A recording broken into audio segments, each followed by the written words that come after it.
Well, as other folks on the right know, it is exceedingly rare to find a think piece that sort of does the zoo animal treatment of the conservative movement or folks at a conference like CPAC or anything like that to get it right. And I think to actually channel something and capture something that's really happening. And we're lucky enough that the writer of a recent piece in Vanity Fair that I think actually managed to do this, James Pogue, he is joining us now. He's the contributing editor for Harper's Magazine and author of Chosen Country, A Rebellion in the West. Welcome, James. Thanks for having me. Appreciate it. Yeah, of course. So the ladies at my favorite podcast, Red Scare, took some issue with the implication that they were getting Thiel money, Peter Thiel money in the piece. But that aside, I think you did really narrow in on something that was happening at the National Conservatism Conference in Orlando. If you could start just by telling us about JD Vance, who you've now developed somewhat of a relationship with as a reporter and a subject. You profiled him for the American Conservative actually last year, another good piece. What do you think your sort of back and forth with him, as it's included in this recent piece, can tell us about where the conservative movement is headed? Well, I think, to be honest, when I came to meet JD Vance, I thought he was kind of this Trumpy buffoon of a guy who was doing a sort of like more extreme but mainline kind of MAGA thing. Mm-hmm. And I sat down with him for the first time in this diner, in our shared hometown of Cincinnati, and I was kind of blown away. And which is not to say like, oh, all of a sudden I agree with this guy, or all of a sudden like I'm deeply, deeply into what this message is. Of course not. But I realized that he was reading things and a part of an intellectual ecosystem that I actually had no idea about, and that he was channeling that and doing something very, frankly, like sophisticated and complicated, trying to channel that and put that into a voice that would get him elected in a primary, which he may well do now. Mm. So do you see any of this similar energy on the left? I thought your approach to the right was fascinating. I feel like the right is maybe 10 years ahead of the left in some of these kind of these strains, kind of reinventing what it means to be progressive. Do you see any parallels going on, or do you think that this is unique around the world to the right? I listened in, we discussed podcasts here, to a lot of left-wing podcasts that responded to the piece. And I am sorry to report that as a leftist, the response was nearly like total disillusionment and to some degree like kind of despair. Because a lot of leftists were looking at this energy that is coming out of this quote unquote new right ecosystem and thinking, why do we not have this? And one thing that I think I've heard a lot of people saying that I tend to agree with is that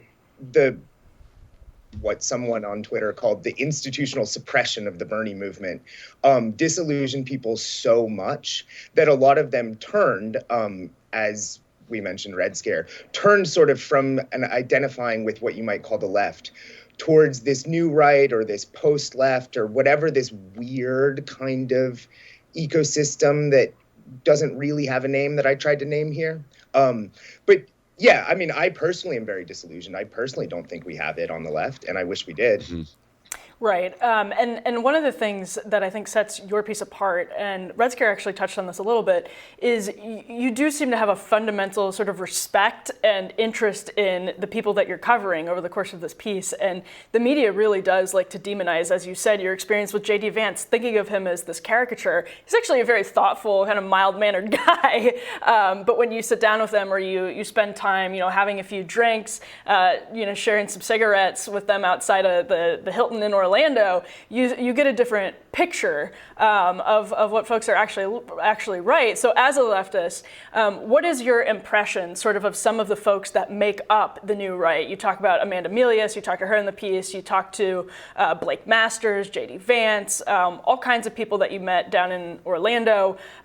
What is your basic impression of the kinds of folks that are involved in the movement? Well, to speak to that at first, I mean, I get in a lot of trouble for this, and I've gotten in a lot of trouble for it, throughout my career.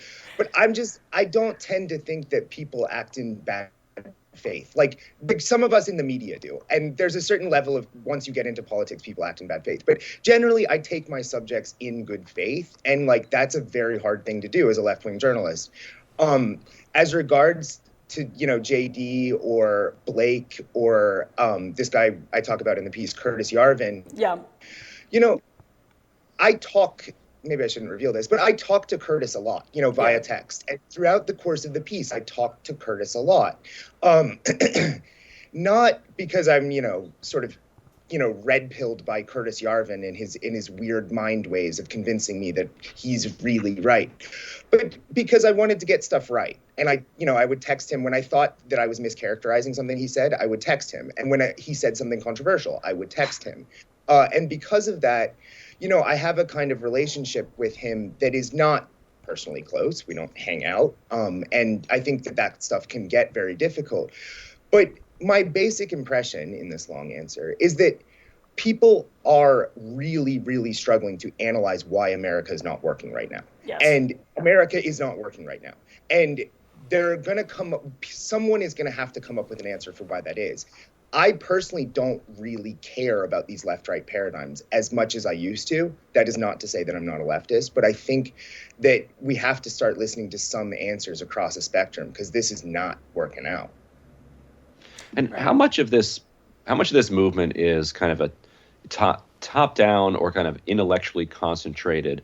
How does it compare to, say, like William Buckley in the 1950s in the National Review, or is it driven kind of materially, kind of from the bottom up among a kind of a new groundswell of anger and populism among the right?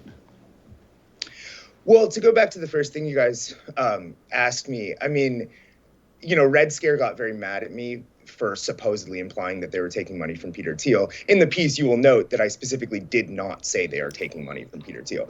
But yes, there is a lot more money on the right in general, whether from Thiel or anyone else. There's more money to sustain ecosystems and sustain thinkers and sustain young people to do intellectual work on the right than there is on the left.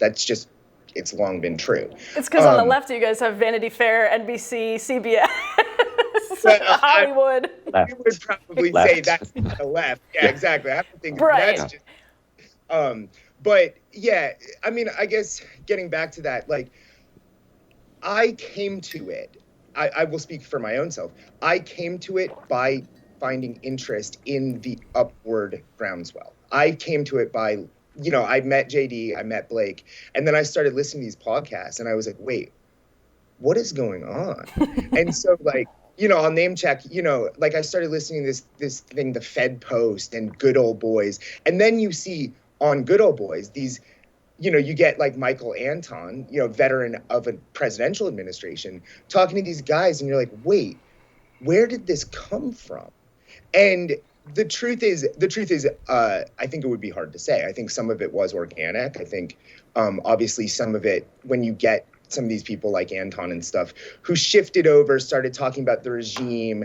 Curtis, of course, Curtis Yarvin, this guy, has, long had money because he worked in tech. He knew Thiel, things like this. But to say that it's all like directed by some kind of overlord or intellectual, godfather is not true. Yeah, and there's like 0% good reporting on the right, and I think that's part of the problem, as insignificant as the media often is, in why we don't understand each other as a country, because the media just cannot get the right, and this piece really did, and I think that does stem from just a fundamental good faith approach. So James, great piece, and thank you so much for joining us today. Hey, thanks for having me. Appreciate it. Of course. We're going to tell you what we are looking ahead to next week, coming up right after this.